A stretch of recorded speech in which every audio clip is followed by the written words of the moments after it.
اللہ ہماری کوتاہیوں سے درگزر فرمائے اور ہم عملی طور پہ اس کے تقاضوں کو پورا کر پائیں۔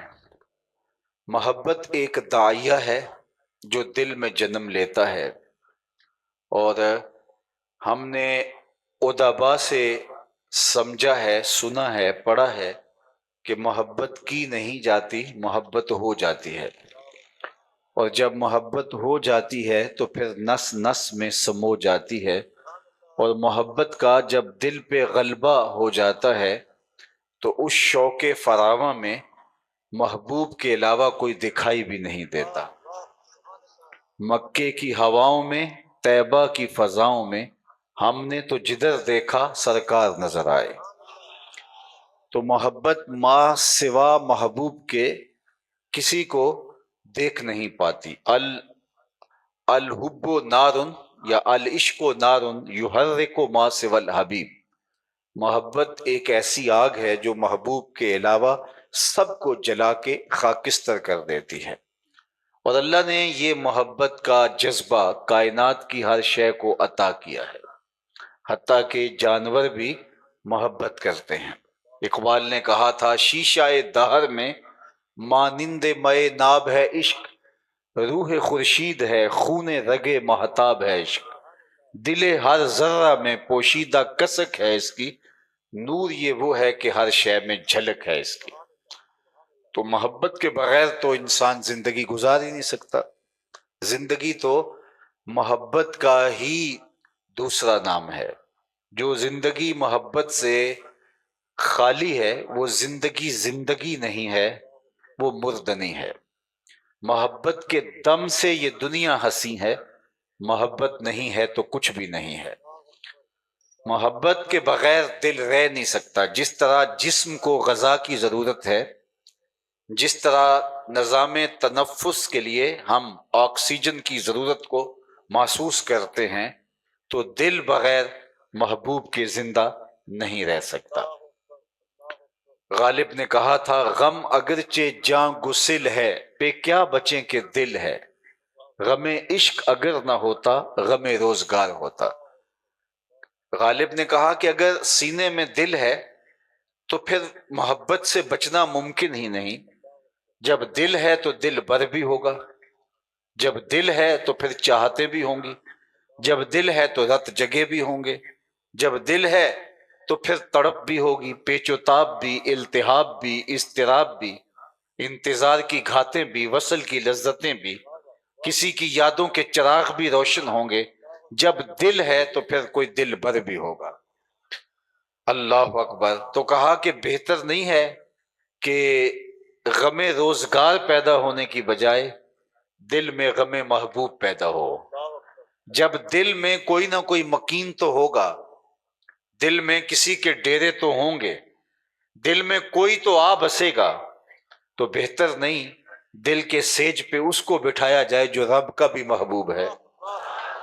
اعظم چشتی مرحوم نے کہا تھا، اپنا معیار زمانے سے جدا رکھتے ہیں ہم تو محبوب بھی محبوب خدا رکھتے ہیں۔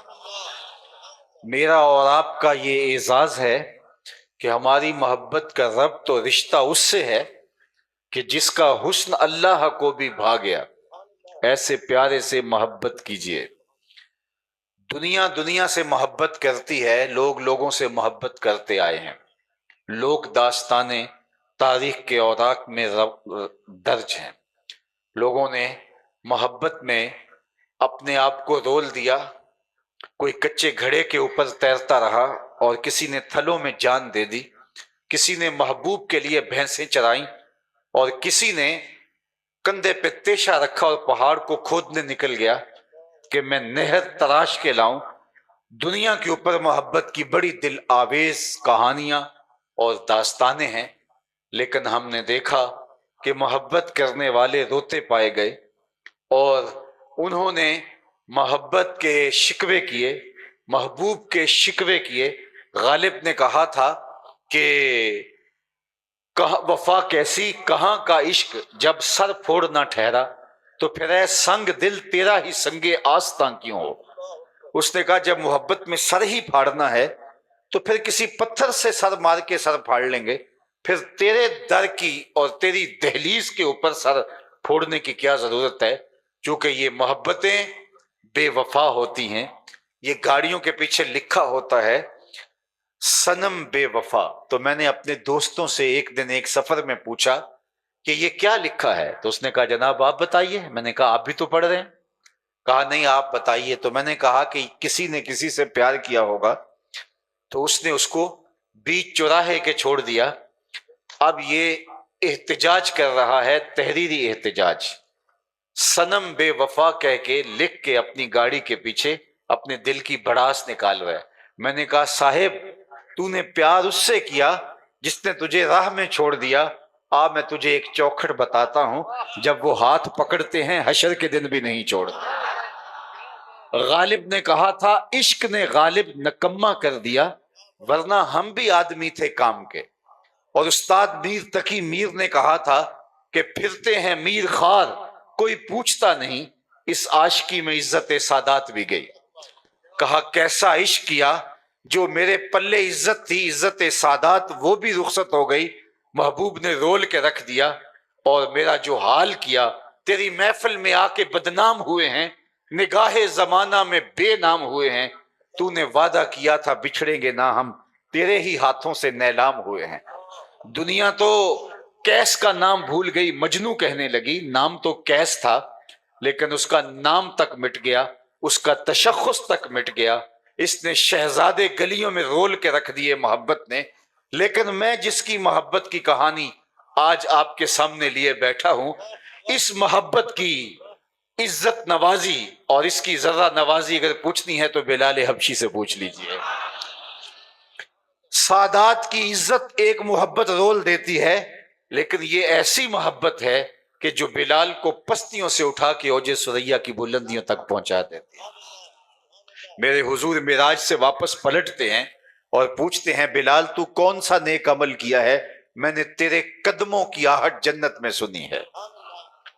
اللہ اکبر. حضور کے وصال کے بعد حضرت بلال حبشی رضی اللہ تعالیٰ عنہ شہر مدینہ چھوڑ گئے تھے. کہا کہ اب ان گلیوں میں حضور دکھائی نہیں دیتے تو اب یہاں جی نہیں لگتا. شام کے علاقہ داریہ میں جا کے سکونت اختیار کر لی. ایک دن رات کو حضور خواب میں ملے اور فرمایا ما ہاذہ الجفوۃ یا بلال، بلال یہ کیا بے وفائی ہوئی، ملنے بھی نہیں آتے. تو پھر دن رات سفر کاٹتے ہوئے شہر مدینہ پہنچے. حضرت عمر کو پتا چلا کہ بلال آ رہے ہیں تو وہ مسجد نبوی سے باہر نکل کے بلال حبشی کے استقبال کے لیے کھڑے ہیں. اللہ اکبر. اور جب بلال آئے تو آگے بڑھے اور ان کا کالے رنگ کا ہاتھ چوم کے آنکھوں سے لگایا اور کہا یا بلالو انتا سیدنا و مولانا. بلال لوگ تجھے غلام کہیں تو کہیں لیکن میرا تو آقا لگتا ہے، اس لیے تو حضور کا غلام ہے. تو وہ محبتیں اچھے بھلے انسان کی عزت خاک میں ملا دیتی ہیں، لیکن یہ محبت پستیوں سے اٹھا کے اوج ثریا تک پہنچا دیتی ہے. میں آپ سے ایک سوال پوچھتا ہوں، جس زمانے میں میرے اور آپ کے آقا و مولا اس دنیا پہ تشریف لائے تھے، اس زمانے کے خاقان کا نام کیا تھا؟ اتنا بڑا اجتماع ہے، تا حد نظر لوگ ہیں، لیکن شاید مجھے اس پورے مجمع میں دور رسالت مآب میں جو خاقان تھا اس کا کوئی نام نہ بتا سکے. چلو میں پوچھتا ہوں، اس دور کے کیسر کا نام بتائیے. اس دور کی سپر طاقت کا حکمران کیسر روم، جس طرح آج جو بائیڈن ہے، اس دور کے جو بائیڈن کا نام بتائیے. لیکن آپ کہیں کہ جناب ہمیں کوئی ضرورت اس کا نام یاد رکھنے کی نہیں ہے. اس دور کی دوسری بڑی سپر طاقت پرشین امپائر تھا، 3150 سال جن کی حکومت کا ناقوس بجتا رہا. یہاں تو 5 سال کے لیے اسمبلیاں منتخب ہوتی ہیں، اور آپ کو پتا ہے کہ وہ منتخب کیسے ہوتی ہیں، اور یہ بھی پتا ہے آپ کو کہ وہ پورے سال بھی پورے 5 نہیں کر پاتی، اور اگر وہ 5 سال پورے بھی کرے تو کس طرح ڈولتے ڈولتے وہ 5 سال پورے کرتے ہیں. تو 5 سال کی حکومت، اور لوگ ناز کرتے ہیں کہ جناب ہم وزیر اعظم ہوتے ہیں، لیکن 3150 سال تک جس حکومت کا ناقوس بچتا رہا، میں اس کے حکمران کا نام، اس دور کے کسرا کا نام پوچھنے جا رہا ہوں. تو شاید آپ میں سے کوئی بھی اس کا نام نہ بتا سکے سوائے ان چند لوگوں کے جو تاریخ کے ساتھ گہرا شغف رکھتے ہیں۔ تو یار اس دور کے کیسر کا نام تو اس پورے مجمع میں کسی کو آتا نہیں، اس دور کے کسرا کا نام تو آپ بھول گئے ہیں، اس دور کے خاقان کا نام تو آپ کو آتا نہیں ہے۔ اور اگر میں اس مجلس میں ڈھونڈ کے سب سے کم عمر بچے سے پوچھوں کہ میرے حضور کے مؤذن کا نام کیا تھا، تو وہ سر اٹھا کے بلال حبشی کا نام لے گا یا نہیں لے گا؟ مجھے بتاؤ اس دور کے شہنشاہوں کا نام تو نہیں رہا، لیکن جس نے حضور سے عشق کیا اس بلال کا نام آج بھی دنیا کے اوپر موجود۔ اقبال تڑپ اٹھا، اقبال یہ کس کے عشق کا فیض عام ہے، رومی فنا ہوا حبشی کو دوام ہے۔ سلطنت روم کے شہنشاہ کا نام باقی نہیں رہا، لیکن بلال حبشی کا نام باقی ہے۔ تو یہ ہے ذرہ نواز عشق، یہ ہے بندہ نواز عشق۔ تو پھر آئیے پیار انہی سے کریے، محبت کا ربط انہی سے کریے، رشتہ الفت انہی سے قائم کریے۔ اور پھر میں آپ کو یہ بتاؤں کہ دنیا کی محبتیں توڑتی ہیں، ایک کے دو چاہنے والے آپس میں رقیب کہلاتے ہیں کہ یہ میرا محبوب ہے، تم نے کیوں دیکھا، لڑائی کی نوبت آ گئی۔ حسن اتنا محدود ہے، صرف ایک شخص کی آنکھوں کی پیاس بجھاتا ہے، ایک کی ضرورت کی تکمیل کرتا ہے، ایک کے درد کا مداوع کرتا ہے، دوسرا آیا نہیں، لڑائی ہوئی نہیں۔ ایک کے دو چاہنے والے آپس میں رقیب کہلاتے ہیں، لیکن محمد عربی کے کروڑوں چاہنے والے آپس میں حبیب کہلاتے ہیں۔ یہ محبتیں توڑتی ہیں اور حضور کی محبت آپس میں جوڑتی ہیں۔ میں آپ سے پوچھتا ہوں کہ میرا اور آپ کا رشتہ کیا ہے؟ تو کوئی رشتہ داری میری اور آپ کی نہیں ہے، کاروباری سانجھ ہو وہ بھی نہیں ہے۔ میں آپ سے گہری شناخت رکھتا ہوں تو شاید چند چہرے ہوں جن کو میں اس پورے اجتماع میں باقاعدہ پہچان سکتا ہوں، باقیوں کو میں پہچاننا بھی نہیں ہوں، نام جاننا تو دور کی بات ہے۔ لیکن آپ کی پیشانیوں پر میرے لیے جو محبت کے نقش نظر آ رہے ہیں اور آپ کی پتلیوں کے اوپر لکھا ہوا جو میرے لیے پیار ہے، یہ کہاں سے آیا؟ میری تو آپ کی رشتہ داری بھی کوئی نہیں، میرا آپ کا کوئی کاروباری سانجھ بھی نہیں ہے، میری اور آپ کی کوئی دوستی کی ایسی داستان بھی نہیں ہے، ہم اکٹھے پڑھتے بھی نہیں رہے ہیں، ہم کسی جگہ پہ روم میٹ بھی نہیں رہے، کلاس فیلو بھی نہیں رہے، لیکن یہ امڑ کر کے آپ آ گئے ہیں۔ تو میری اور آپ کی محبت کا سبب صرف نام محمد ہے صلی اللہ علیہ وآلہ وسلم۔ اقبال نے کہا تھا چوں گلے صد برگ مارا بو یکیست، او کے جانے ای نظاموں او یکیست، مست چشمے ساکیے بتہاستیم، در جہاں مثل مو می ناستیم، ہزاروں قومیں وجود میں آئیں، دہر میں خشک و تر کے رشتے سے، ہم نے بنیاد دوستی رکھی یاد خیر البشر کے رشتے سے۔ میرے استاد جھوم کے پڑھا کرتے تھے، محمد کی وساطت سے محبت تیری میری ہے، محبت اصل ہے ان کی، نہ تیری ہے نہ میری ہے۔ تو حضور کے نام سے انسانیت جڑتی ہے اور ہم ایک لڑی میں پروئے جاتے ہیں، شرق سے غرب تک، شمال سے جنوب تک، نیل کے ساحل سے کاشغر تک، امت ایک لڑی میں پروئی جاتی ہے۔ تو وہ پرونے والی لڑی حضور کی محبت ہے، اس لیے یہ محبت جوڑتی ہے، دنیا کی محبتیں توڑتی ہیں اور انسانوں کو تقسیم کرتی ہیں۔ تو آئیے میں اور آپ حضور کے ساتھ محبت کا ربط اور رشتہ قائم کریں، حضور کے ساتھ الفت کا ربط قائم کریں اور عقیدت کے ربط کو مضبوط سے مضبوط تر کرتے چلے جائیں۔ دوسری بات میں عرض کرنا چاہوں گا کہ آج کوئی کسی سے محبت کرتا ہے، کسی سے پیار کا ربط و رشتہ رکھتا ہے، تو اس کے محبوب میں 1000 خامیاں ہوتی ہیں، تو وہ اس خامیوں کو چھپانے کے لیے یا ان کی کوئی تعویل کرنے کے لیے کوئی بات کرتا ہے۔ لیکن جس ذات والا صفات سے میں اور آپ محبت کا دم بھرتے ہیں اور عشق کا ربط رکھتے ہیں، وہ اتنا حسین ہے کہ جہاں حسن بھی پانی بھرتا ہے اور عشق بھی غلامی کرتا ہے۔ اور اس سے بڑھ کر کیا ہے کہ ہمیں ناز ہے اس بات پر کہ جو ہمارا محبوب ہے وہ رب کا بھی محبوب ہے، اور یہ وہ انداز اور یہ وہ فخر، میرا رب رب ہو کے کہہ رہا ہے فلا وربک، محبوب مجھے تیرے رب کی قسم۔ ذرا آپ کی توجہ ہو تو کیا دل آویز جملہ ہے. فلا و ربک، رب رب ہو کے کہہ رہا ہے. یہ نہیں کہہ رہا مجھے تیری قسم، یہ بھی نہیں فرما رہا کہ مجھے کعبے کے رب کی قسم، یہ بھی نہیں کہہ رہا کہ مجھے زمین و آسمان کے رب کی قسم، ہاں یہ بھی نہیں کہہ رہا مجھے میری قسم، کہا مجھے تیرا ہونے کی قسم. فلا و ربک، مجھے تیرا ہونے کی قسم. جب رب حضور کا رب ہونے پہ ناز کر رہا ہے تو ہم امتی ہونے پہ ناز کیوں نہ کریں. فخر کا دل میں دریچہ باز کرنا چاہیے، جن کا تو آقا ہے ان کو ناز کرنا چاہیے. اور یہ محفل میلاد یہ ناز کا ایک انداز ہے، یہ محبت کا ایک رنگ ہے، یہ عقیدت کا ایک پھیلتا ہوا اجالا ہے، یہ شکرانے کی ایک صورت ہے، اور یہ محبت کے اظہار کا ایک سلیقہ ہے، یہ الفت کا ایک انداز ہے. گویا ہمارے چہروں پہ خوشی ہے، ہمارے دل میں سرشاری ہے، اور ہم جھومتے پھر رہے ہیں صرف اس بات پر کہ ہم اس کے غلام ہیں جو خدا کا بھی محبوب ہے. اور اس بات پہ ہم بجا طور پہ ناز کرتے ہیں، بجا طور پہ اس پہ ہم فخر کرتے ہیں. اور یہ ہمارا فخر بنتا ہے 12 نبیوں نے آرزویں کی حضور کی امت میں ہونے کی، پیغمبروں نے تمنائیں کی، اور ہم نے کوئی تمنا نہیں کی، ہم نے کوئی منت نہیں مانی، ہم نے کوئی رت جگہ نہیں کاٹا، ہم نے کوئی انتظار کی گھات نہیں لگائی. ہم سوئے تھے مقدر جاگ اٹھا. ہم پیدا ہوئے، ہمارے والد مسجد سے مولانا کو بلا لائے، انہوں نے کان میں جو آ کے اذان دی، یہ اس بات کی بشارت تھی مبارک ہو تو حضور کا غلام بن کے آیا ہے. شاہوں سے ملا ہے نہ تونگر سے ملا ہے، اللہ کا عرفان اسی در سے ملا ہے. اوروں کو ملا ہے تو مقدر سے ملا ہے، مجھ کو تو مقدر بھی تیرے در سے ملا ہے.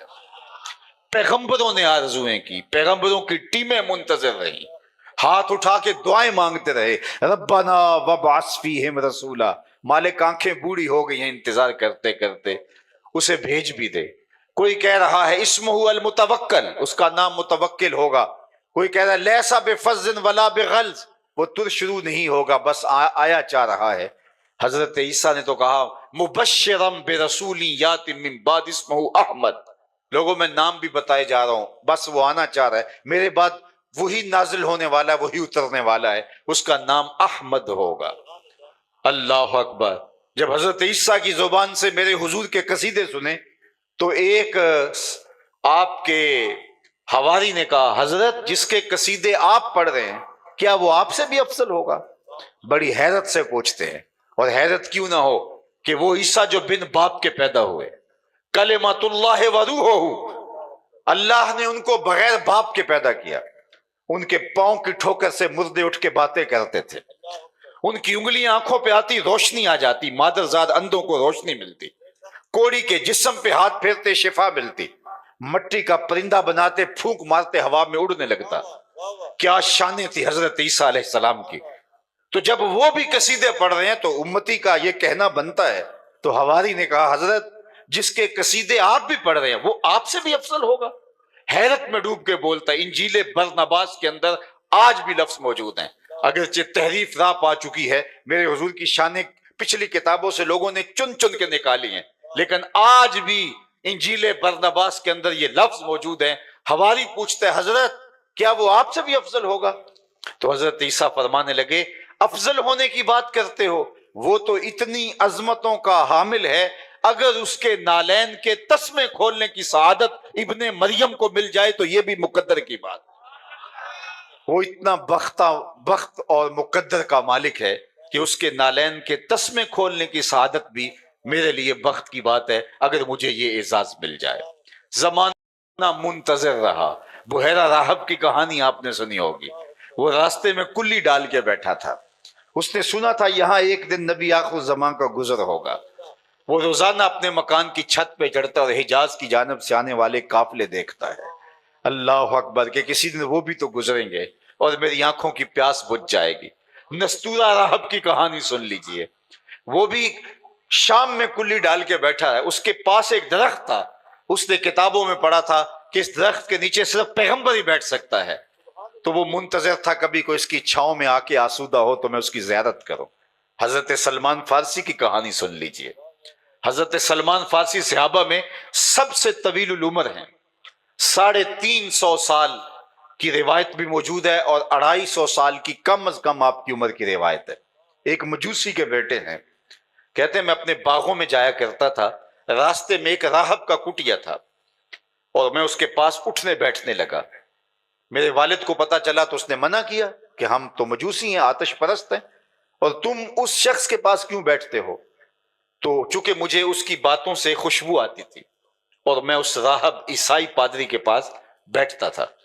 میرے باپ نے روکا تو میں نہ رکا تو باپ نے گھر سے نکال دیا. میں حق کی تلاش میں نکلا، ایک پادری مجھے ملا، میں اس کی صحبت میں رہنے لگا. وہ واقع خدا رسیدہ تھا، حضرت عیسیٰ کے دین کا پیروکار تھا. میں نے اس کی ایک مدت تک خدمت کی.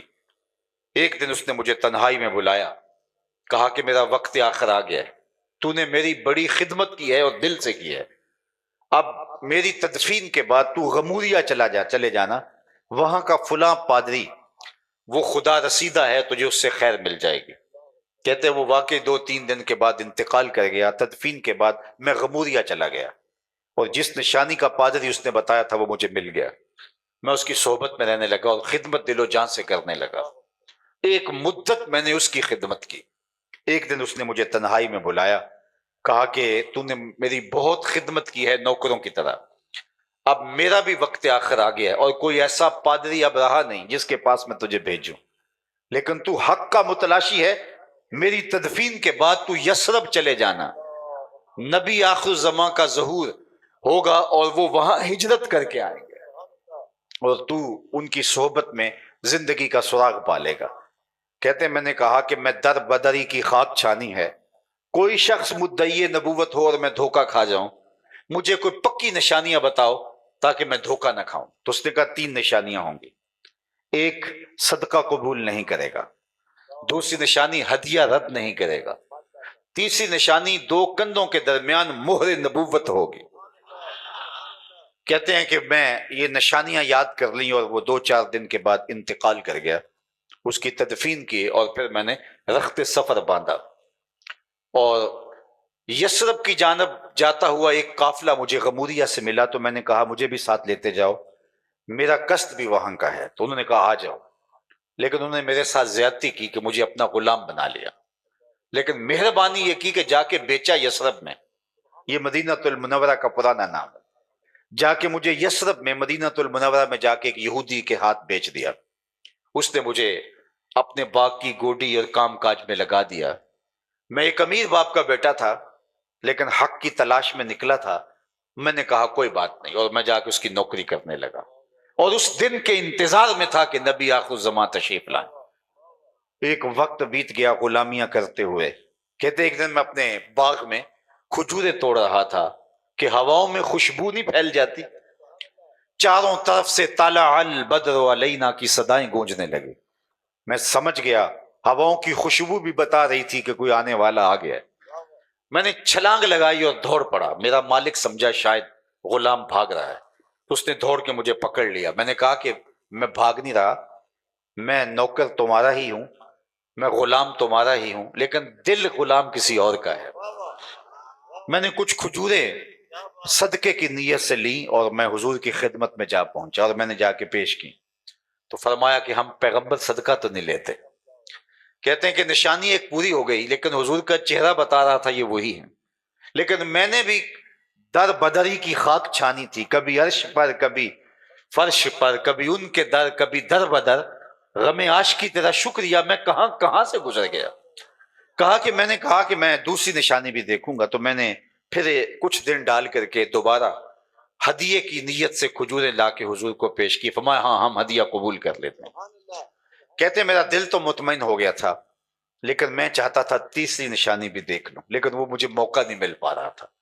ایک دن حضور میرے باغ میں تشریف لائے اور آپ نے اپنی چادر اپنے مبارک کندھوں پہ ڈالی ہوئی تھی اور میں حضور علیہ السلام کی پشت کے پیچھے پیچھے ہوتا تھا. میری آرزو یہ تھی کہ ہوا کا کوئی تیز جھونکا آئے اور چادر ہٹ جائے اور میں مہر نبوت دیکھ لوں. آقا کریم میرے ارادہ قلب سے آگاہ ہوئے. فَأَلْقَى إِلَيَّ رِدَاءَهُ، حضور نے چادر اتار کے میری جانب پھینکی اور کمر کو خم دے کے میری جانب کرتے ہوئے کہا انظر الی ما امرت بہ، اس پادری نے جو بتایا تھا دیکھ لے. تو کہا میں نے دیکھا تو دو کندھوں کے درمیان مہر نبوت تھی۔ اللہ اکبر، کیسے گلی گلی کی خاک چھانی، در بدری کی جو ہے وہ خاک چھانی، اور پھر جا کے اس چوکھٹ پہ پہنچے۔ یہ مشقت آپ کو تو نہیں سہنی پڑی، یہ مشقت جو نستورہ نے سہی، جو بحیرہ نے سہی، جو سلمان فارسی نے سہی، وہ مشقت میں نے تو گوارا نہیں کی۔ ہم تو آغوش مادر میں آئے تو ہمیں مبارک ملی، تم حضور کے غلام بن کے آئے ہو۔ اللہ اکبر، اقبال کہا کرتے تھے نام تو از پدر آموختم، حضور آپ کا نام میں نے اپنے باپ سے سنا تھا، میں تو ماں کی آغوش میں تھا تو ماں نے لوریاں ہی حضور کے نام کی دی تھی، تو یہ میری خوش بختی، میری خوش قسمتی کہ میں تیرا امتی۔ ایک دن کا محفل میلاد کیا، ساری زندگی حضور کے نام پہ لگا دو، حق کے شکر پھر بھی ادا نہ ہو۔ ہمارے بدن پہ اتنے بال نہیں ہیں جتنے رسول اللہ کے احسانات ہیں، ہمارا بال بال قرض رسالت میں جکڑا ہوا ہے۔ ہماری خوش بختی کہ ہم اس اعزاز سے مالا مال ہوئے۔ کنتم خیر امت اخرجت للناس، یہ آپ کو کہا گیا ہے نا، یہ مجھے کہا گیا ہے۔ مجھے بتاؤ ہم اس لائق ہیں، ہم اس اہل ہیں کہ اتنا بڑا اعزاز پائیں؟ لیکن اصل شرف مکان کا نہیں ہوتا، شرف مکین کا ہوتا ہے۔ تو حضور کے صدقے سے ہمیں یہ اعزاز ملا، ہمیں یہ عزت ملی۔ آقا کریم نے فرمایا کہ ایک شخص فجر سے لے کر شام تک مزدوری کرتا ہے، اس کو ایک کی رات ملتا ہے مزدوری۔ دوسرا ظہر سے لے کر شام تک مزدوری کرتا ہے، اس کا وقت تھوڑا ہے لیکن اس کو بھی ایک کی رات ملتا ہے۔ تیسرا عصر سے لے کر مغرب تک مزدوری کرتا ہے، اس کو 2 کی رات ملتے ہیں، وقت اس کا دونوں سے کم لیکن اس کی مزدوری 2 گنا۔ فرمایا پہلی مثال یہود کی ہے، دوسری مثال نصارہ کی ہے، اور تیسری مثال میری امت کی ہے۔ ایک ہی رات لیلۃ القدر کی ایسی ہے کہ 1000 مہینوں سے بہتر ہے۔ ایک نیکی کرو گے 10 نیکیوں کا ثواب ہے، ایک دانہ اللہ کی راہ میں خیرات کرو گے 700 گنا ثواب ملے گا، اور اگر توفیق یاوری کرے، اللہ کی مدد نصرت شامل ہو تو حرم میں ایک سجدہ کرو گے 1,00,000 سجدوں کا ثواب ملے گا، ایک نیکی کرو گے 1,00,000 نیکیوں کا ثواب ملے گا۔ یہ کتنا بڑا اعزاز ہے، یہ کتنا بڑا شرف ہے، یہ مجھے دیا گیا، یہ آپ کو دیا گیا۔ میرے اور آپ کے عمل اگر ہم دیکھیں تو ہمیں شرم آئے، لیکن کنتم خیر امت اخرجت للناس، یہ اعزاز حضور کے صدقے سے دیا گیا، تو اس لیے اس کا شکرانہ ہے یہ محفل میلاد۔ اور آقا کریم علیہ الصلوۃ والسلام سے محبت کیوں نہ کریں؟ یار میں تو سینے میں دھڑکتا ہوا دل رکھتا ہوں نا، آپ تو سینے میں تڑپتا ہوا سیماب کی طرح دل رکھتے ہیں، اور دل مجبور ہے محبت کرنے کے لیے۔ جہاں حسن ہوگا دل ادھر لپکنے لگے گا، اور کائنات کے سارے حسن حضور کے قدموں کی خیرات۔ اللہ اکبر، اعظم چشتی کی تو حیرت ہی ختم نہیں ہوتی، سمجھا نہیں ہنوز میرا عشق بے ثبات، تو کائنات حسن ہے یا حسن کائنات؟ تو میں تو مجبور ہوں محبت کرنے کے لیے، لیکن حضور علیہ الصلوۃ والسلام سے محبت تو پتھروں نے بھی کی ہے، درختوں نے بھی کی ہے۔ اللہ اکبر، احد کی چھاتی پہ حضور کا قدم آتا ہے تو پہاڑ جھوم اٹھتا ہے، تو اللہ کے محبوب فرماتے ہیں اثبت احد فإنما علیک نبی و صدیق و شہیدان۔ اور کبھی فرمایا احد جبل یحبنا ونحبہ، احد ایسا پہاڑ ہے جو ہم سے پیار کرتا ہے، ہم اس سے پیار کرتے ہیں۔ مجھے بتاؤ کہ کبھی پتھروں کے سینوں کے اندر بھی پیار کی جوت آپ نے دیکھی ہے؟ ہمیں تو انسانوں کا پتہ نہیں چلتا کہ کون پیار کرتا ہے اور کون پیار کے روپ میں نفرت کرتا ہے۔ لوکی مینو منہ آتے خول چڑھا کے ملتے نے، ویکھن وہ کنے چنگے پیڑے کنے دل دے نے۔ کتنے لوگ ہوتے ہیں جو آستین کے سانپ ثابت ہوتے ہیں، لیکن حضور احد کے کلیجے میں اپنے پیار کو بھی دیکھ رہے ہیں۔ اور آؤ تمہیں محبت کی ایک دل آویز کہانی سناؤں۔ صحیح بخاری میں یہ کہانی ہے، دل آویز کہانی، خوبصورت کہانی۔ اللہ اکبر، حضور منبر پہ تشریف فرما ہے، اچانک مجمع سے رونے کی آواز آنے لگی، اور رونے والا اس درد سے روتا ہے کہ لگتا اس کا کلیجہ پھٹ جائے گا۔ حدیث میں لفظ ہے کناکت الخلوج، جس طرح اونٹنی کا بچہ گم ہو جائے اور وہ چیخیں مارتی ہے، دھاڑے مارتی ہے، رونے والا اس درد سے روتا ہے۔ صحابہ دائیں بائیں دیکھتے ہیں لیکن رونے والا دکھائی نہیں دیتا، دل لرز رہے ہیں سینوں کے اندر۔ مسجد نبوی اس کے رونے کی چیخوں سے گونج اٹھی، اور صحابہ حیرت میں مبتلا ہیں، رونے والے کے رونے میں درد بھی ہے اور اس کی چیخیں، اس سے مسجد گونج اٹھی ہے۔ اور حیرت یہ ہے کہ رونے والا اس درد سے روتا ہے اور وہ دکھائی بھی نہیں دیتا. فنزل النبی صلی اللہ علیہ وآلہ وسلم عن المنبر، جب اس کی چیخو پکار بڑھ گئی اور مسجد نبی گونج اٹھی تو حضور منبر سے نیچے اترے اور ایک سمت چل دی ہے. کھجور کا ایک خشک تنا پڑا ہوا تھا، حضور نے جا کے اس کو اپنی آغوش میں لے لیا. یہ پہلی بار ایسا ہوا تھا کہ منبر بن کے آیا اور حضور پہلے دن منبر پہ جلوہ فروز ہوئے، ورنہ کھجور کا خشک تنا تھا ایک، حضور اس کے ساتھ ٹیک لگا کے واز کیا کرتے تھے. لوگ زیادہ ہو گئے تو صحابہ نے کہا کہ منبر ہونا چاہیے تاکہ دور والے بھی حضور کی زیارت کے نور سے مالا مال ہو سکے. تو آج جب منبر بچھایا گیا تو اس تنے کو صحابہ نے اٹھا کے مسجد کے کونے میں ڈال دیا. تو یہ اس کے رونے کی آواز تھی. حضور گئے اور جا کے اس کو اپنی آغوش میں لے لیا. جس طرح بچھڑا ہوا بچہ ماں کی گود میں آ جائے تو اس کی ہچکیاں بن جاتی ہیں، اس تنے کی ہچکیاں، میں بخاری کی روایت آپ کے سامنے رکھ رہا ہوں. امام سبودی نے تو بڑی تفصیل کے ساتھ اس کو وفاء الوفا میں لکھا. اس کی ہچکیاں بن گئی، گگھی بن گئی اور وہ سسکیاں لے لے کے رونے لگا. اور آقا کریم علیہ السلام اس کے اوپر اپنا دستے شفقت پھیرتے چلے جا رہے ہیں اور اس کی آواز بتدریج کم ہوتی چلی جا رہی ہے. پھر آہستہ آہستہ حضور تسلی دی، وہ خاموش ہوا، حضور واپس منبر پہ تشریف لے گئے. صحابہ کی آنکھوں میں حیرت تھی، استعجاب تھا. کبھی درخت بھی روئے ہیں، کبھی خشک تنوں سے بھی چیخنے کی آواز آئی ہے. زندگی میں پہلی مرتبہ یہ منظر دیکھا تھا. تو صحابہ کی آنکھوں میں جب حضور نے سوال دیکھا تو ایک جملہ ارشاد فرمایا، لو لم افعل ھذا لحن الی یوم القیامہ. اے صحابہ سن لو کان کھول کے، اگر میں منبر سے اتر کے اپنے عاشق زار کو تسلی نہ دے کے آتا یہ قیامت تک روتا ہی رہتا. اس کی چیخیں دنیا سنتی، یہ میرے فراق میں کبھی چپ نہ کرتا. حضرت حسن بصری رضی اللہ تعالیٰ عنہ اس حدیث کی روایت کرتے ہوئے بلک بلک کے رونے لگے. کہا ایک درخت کے کلیجے میں حضور کا اتنا پیار ہے، ہم تو سینے کے اندر دل رکھتے ہیں، ہم حضور کی محبت کے اندر کیوں نہیں روئیں گے؟ ہم آنسوں کا خراج کیوں نہیں دیں گے؟ یہ حضور کی محبت ہے، یہ حضور کا پیار ہے، یہ حضور علیہ الصلوۃ والسلام کی الفت کے رنگ ہیں. ایک صحابی جن کا نام صوبان ہے، آقا کریم نے فرمایا کہ کیا ہے صوبان تمہیں؟ تم بڑے کمزور دکھائی دے رہے ہو، تمہیں کوئی بیماری ہے؟ عرض کی حضور مجھے کوئی بیماری نہیں، ایک خیال نے مجھے کمزور کر دیا، ایک سوچ نے میرا یہ حال کر دیا. فرمایا کیا ہوا؟ کیا تمہارا خیال ہے جو تمہارے اوپر غالب آیا اور تمہاری صحت گر گئی؟ کہا کہ ایک خیال یہ آیا کہ اب جب دل اداس ہوتا ہے حضور کو آ کے دیکھ لیتے ہیں.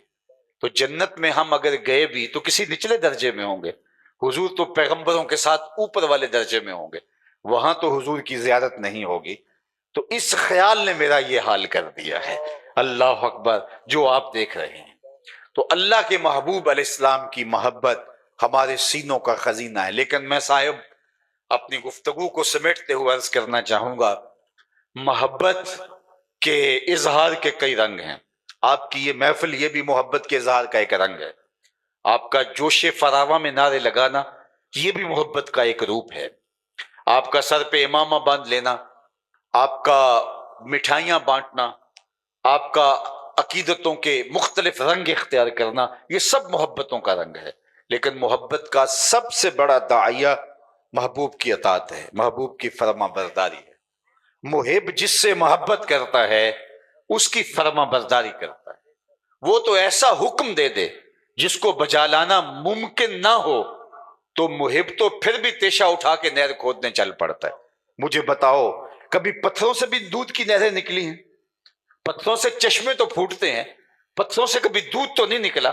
لیکن جب فرہاد کو شیری نے کہا کہ میں تو تمہیں وصل تب دوں گی کہ اگر تم پہاڑ سے نہر دودھ کی کھود کے لاؤ گے، تو وہ ہاتھ میں تیشہ لے کے اسی کام کے لیے چل نکلا کہ اگر یہ شرط ہے وصل کی تو پھر میں اس کام کے لیے چلتا ہوں. میرے اور آپ کے آقا و مولا نے تو کوئی ایسا مشکل حکم نہیں دیا جو ممکن نہ ہو، بلکہ فرمایا لولا ان اشق علی امتی لامرتهم بالسواک عند کل صلاۃ. اگر میں اپنی امت پہ شاک نہ جانتا تو ہر نماز کے لیے جو وضو کیا جاتا ہے اس کے ساتھ مسواک کو لازم قرار دے دیتا. لیکن اللہ کے محبوب نے کہا کہ یہ مشکل ہو جائے گا، بھاری ہو جائے گا ان کے لیے، ان کے اوپر وہ حکم نافذ نہیں کرنا جو ان کو بجا لانا مشکل ہو جائے. وہی حکم دیے جس کے بغیر چارہ نہیں تھا. جس کو بجا لانا ضروری تھا. تو ہم پھر کیسے محب ہوں گے کہ اگر ہمیں پنجگانہ نماز کی توفیق نصیب نہیں ہوگی. محبوب تو ایک بار کہہ دے، اور وہ پنجابی میں کہتے ہیں ادھی زبان سے بھی کہہ دے تو عاشق زندگی گزار دیتا ہے. اور قرآن و حدیث میں نماز کا حکم اور اس کی ترغیب تو 750 مرتبہ ہے، قرآن مجید میں بھی اور احادیث طیبہ میں مختلف سیغوں سے حکایتاً اور انشاءً تقریباً 750 مرتبہ نماز کا حکم ہے. اور تمہارے محبوب کا یہ حکم، اور پھر فرمائیں جعلت قرۃ عینی فی الصلاۃ، میری آنکھوں کی ٹھنڈک نماز میں رکھی گئی. اور بلال حبشی کو جب اذان کا کہتے تو کہتے ارحنا یا بلال، بلال اٹھو اور ہمارے سینے کو راحت پہنچا دو. تو ہم پھر عاشق کیسے ہوئے کہ اگر محبوب کی ادائیں ہماری زندگی میں نہیں اتری. محبوب کا حکم تو بہت بڑی بات ہوتی ہے، محب تو محبوب کی منشا کو بھی سمجھتا ہے. مدینے کی ایک گلی سے حضور کا گزر ہوا تو ایک ایسا گھر بن رہا تھا جو طرز تعمیر حضور کو کسی وجہ سے پسند نہیں تھی. تو آقا کریم نے گزرتے ہوئے پوچھا یہ کس کا گھر ہے؟ تو کہا فلاں انصاری صحابی کا. حضور علیہ السلام نے کچھ نہیں کہا، گزر گئے. کوئی اس صحابی کو ملا، کہا حضور علیہ السلام گزرے تھے، تیرے گھر کو دیکھا تھا، چہرے پہ پسندیدگی کے آثار نمودار نہیں ہوئے، شاید حضور کو پسند نہیں آیا. اس نے کہا اچھا ہاں بالکل ایسا ہی ہوا. اس نے کدال پکڑا اور مکان زمیں بوس کر دیا. 2-4 دن کے بعد آقا کریم کا دوبارہ گزر ہوا تو وہاں ملبے کا ڈھیر پڑا ہوا تھا. کہا اس صحابی کو بلاؤ. بلایا، کہا میں گزرا تھا تیرا مکان دیکھا تھا، آج ملبے کا ڈھیر دیکھ رہا ہوں، کیا ہوا؟ کہا حضور میں نے خود گرایا ہے. فرمایا کیوں؟ عرض کی سنا تھا آپ کو پسند نہیں، سنا تھا آپ کو پسند نہیں، میں سر سے لے کر پاؤں تک دیکھوں میرا کیا کیا حضور کو پسند نہیں، میں عقیقے سے لے کر ولیمے تک دیکھوں میرا کیا کیا حضور کو پسند نہیں، میں گھریلو زندگی سے لے کر کے کاروبار تک دیکھوں میرا کیا کیا حضور کو پسند نہیں، میں نجی سے زندگی سے لے کے امور سیاست تک دیکھوں میرا کیا کیا حضور کو پسند نہیں. محمد دی زیارت محمد دے رنگ وچ، چوں بنا میں مصطفیٰ خانم درود، از خجالت آپ می گردد وجود، عشق می گویت کہ محکوم غیر، سینائے تو از بتا مانند دیر، تا نداری از محمد رنگ و بو، از زبان خود میالہ نام ہو. کہا کہ اگر ان کے طریقہ حیات کو اختیار نہیں کرتا تو اپنی زبان سے ان کا نام میلا نہ کرنا. ان کا اگر ہوا ہے تو پھر ان کا ہو کے دکھا. میرے استاد فرمایا کرتے تھے یہ نہ ہو کہ لوگ تمہیں پوچھے تم کون ہوتے ہو اور تمہیں بتانا پڑے صاحب مسلمان ہوتے ہیں، یہ دیکھو مذہب کے خانے میں اسلام لکھا ہے. آپ فرمایا کرتے تھے صاحب نہ کسی کو پوچھنے کی نوبت آئے نہ تمہیں بتانے کی ضرورت، تمہاری وضاقتہ طرز زندگی ایسی ہونی چاہیے تم دور سے آ رہے ہو لوگ کہیں وہ دیکھو حضور کا غلام آ رہا ہے، نور آنکھوں میں تو چہروں پہ اجالے ہوں گے، مصطفیٰ والوں کے انداز نرالے ہوں گے. اللہ کے محبوب علیہ السلام تشریف فرما تھے. ایک صحابی آئے اور وہ ایک طویل سفر کے بعد مدت کے بعد مدینہ المنورہ میں آئے تھے، غالباً بحرین سے آئے. انہوں نے حضور علیہ السلام کو سلام عرض کیا. آقا کریم نے رخ پھیر لیا. وہ سمجھے کہ اتفاقاً ہو گیا، کبھی ایسا ہو جاتا ہے. تو جدھر حضور نے رخ پھیرا ادھر سے جا کے پھر دوبارہ سلام عرض کی. آقا علیہ الصلوۃ والسلام نے پھر رخ پھیر دیا. تو وہ بہت پریشان ہوئے، سمجھ گئے کہ حضور علیہ السلام ناراض ہیں، لیکن انہیں یہ نہیں پتا تھا کہ ناراضگی کی وجہ کیا ہے. وہ صحابہ کو پوچھتے پھر رہے ہیں کہ حضور علیہ السلام ناراض ہیں، لیکن یہ سمجھ نہیں کہ ناراض کیوں ہیں. تم بتا سکتے ہو کہ ناراضگی کی وجہ کیا ہو سکتی؟ ہمارا بڑا بزرگ استاد پیر مرشد والد ناراض ہو جائے اور ہمیں پتہ نہ ہو کہ ناراضگی کی وجہ کیا، ہم خود ناراض ہو جاتے ہیں. لیکن وہ صحابی پوچھتے پھر رہے ہیں کہ حضور علیہ السلام مجھ سے ناراض ہیں، مجھے سمجھ نہیں، تم کچھ بتا سکتے ہو؟ انہوں نے غور کیا، کہا ہاں یہ جو تم نے سونے کی انگوٹھی پہن رکھی ہے ناراضگی کی وجہ یہ ہو سکتی ہے، کیونکہ آقا کریم اس کو منع کر فرما چکے. سونا چاندی ریشم مردوں کے لیے حرام ہے، اس کو آتش دوزخ کا انگارہ قرار دیا حضور نے. تو کہا حضور کی ناراضگی کا سبب شاید یہ ہو چونکہ تم یہاں تھے نہیں اور تمہیں پتہ نہیں، بعد میں ممانت آئی ہے اور ناراضگی کا سبب یہ ہو سکتا ہے. وہ آگے بڑھے، وہ سونے کی انگوٹھی اتار کے حضور کو پیش کرتے ہوئے کہا حضور اس وجہ سے ناراض ہیں، یہ رہی. آقا کریم نے پکڑا اور یوں پھینک دے. ناراضگی کی وجہ یہی تھی. ناراضگی ختم ہو گئی، مجلس چلتی رہی. جب مجلس اختتام کو پہنچی لوگ گھروں کو پلٹنے لگے اور یہ بھی واپس جانے لگے تو کسی نے توجہ دلائی کہ وہ انگوٹھی تو اٹھا لو، تمہاری بیوی تو پہن سکتی ہے، تم اگر شرعن نہیں پہن سکتے لیکن بیوی تو پہن سکتی ہے اور تمہاری ملکیت ہے، اٹھا لو۔ تو صحابی نے کیا جواب دیا وہ سنیے، اور میری گفتگو اختتام کو پہنچ گئی، اور اس کو ان کانوں سے نہیں دل کے کانوں سے سنیے۔ جب صحابہ نے کہا وہ انگوٹھی اٹھا لو تو اس نے کیا کہا، واللہ لا آخذہ وقد طرحہ رسول اللہ صلی اللہ علیہ وآلہ وسلم، اس نے کہا اللہ کی قسم میں اس انگوٹھی کو کبھی نہیں اٹھاؤں گا جس کو میرے حضور نے پھینک دیا ہے، پڑی رہے میں کبھی نہیں اٹھاؤں گا۔ یہ سونا ہے، ہیرا ہے، موتی ہے، جوہر ہے، پکھراج ہے، لال ہے، کچھ بھی ہے، پڑا رہے نہیں اٹھاؤں گا جس کو میرے حضور نے پھینک دیا۔ میں اور آپ محبت رسول کانفرنس کے اندر یہاں بیٹھے بیٹھے سوچیں، ہم کوئی ایسی عادت تو نہیں اٹھا رکھی جو حضور نے پھینک دی ہو، ہم نے کوئی ایسی دوستی تو نہیں اٹھا رکھی جس کو حضور نے پھینکا ہو، ہم نے کوئی ایسا کاروبار تو نہیں اٹھا رکھا جس کو حضور نے پھینکا ہو، ہم نے کوئی ایسا رویہ تو نہیں اٹھا رکھا جس کو حضور نے پھینکا ہو، ہم نے کوئی ایسا انداز زیست تو نہیں اختیار کر رکھا جس کو حضور نے دور کر دیا ہو، ہٹا دیا ہو۔ یہ مجھے اور آپ کو سوچنا ہے۔ یہ محض رسمی اجتماع کے طور پہ ہم جمع ہونے کی عادت چھوڑیں، ہم محافل سے مجالس سے سیکھ کے جائیں اور اپنی زندگیوں کے اندر ایک مثبت تبدیلی لا کے ایک نئی زندگی کا آغاز کیا کریں۔